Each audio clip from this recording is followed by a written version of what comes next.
Working at NASA meant that I could use my creativity and design process that I really enjoyed doing to think outside of the box while still doing engineering.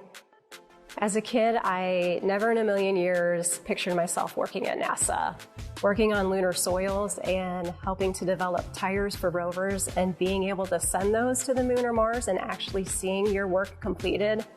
That's just huge.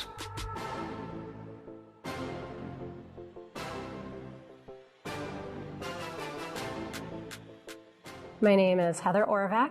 I am a research engineer here at NASA Glenn Research Center. My job is to help develop and test tires for planetary rovers for both robotic and for manned missions. And these missions are going to go and explore places on the moon and Mars that have previously never been explored. Tires need to be tested so that you know your tire is going to function properly on the moon. These tires are extremely important to any type of roving mission. I would compare it to driving your car. How important are the tires on your car? The tires on your car go flat, you're not getting very far. So if we send a rover up to the moon and our tires fail, there's nobody up there that can fix it. Essentially, that mission is over.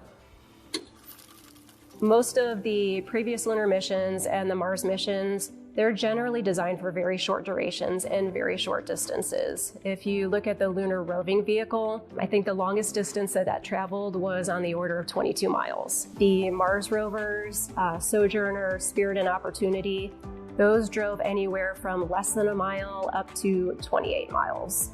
So we're talking very short distances. Now for future missions, we're looking at driving thousands of miles on a vehicle that can last up to 10 years. That's why we call this the reinvention of the wheel. We're going to have to up our game and definitely test these to further limits than they've ever been tested to before.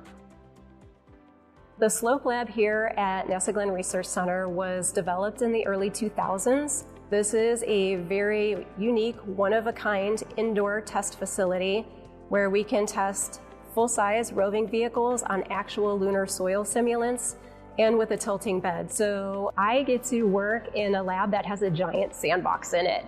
And in the giant sandbox, we get to drive rovers.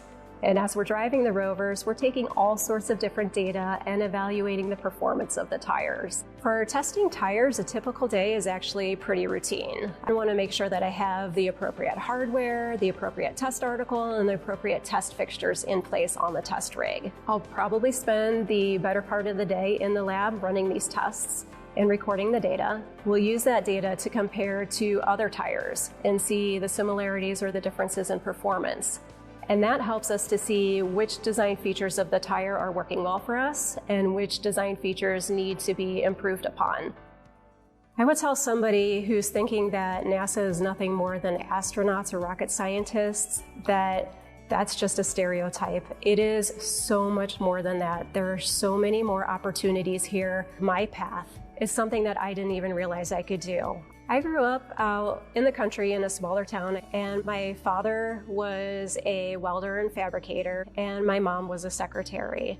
I would say in my time in high school and just growing up, the STEM fields weren't promoted as they are today, especially for females wanting to go into the math and sciences. It was probably high school, my junior year of high school in physics class. That's when I was first introduced to STEM. And there are so many positions as a STEM career or STEM engineer that you don't know that even are out there, some that I don't even know are out there. My advice to students who have an interest in automotive space or designing tires for space flight or even just working at NASA as an engineer, and I'm going to say one of my favorite quotes of all times. It's from George Frederick Handel. It's, "Learn all there is to learn and then choose your own path."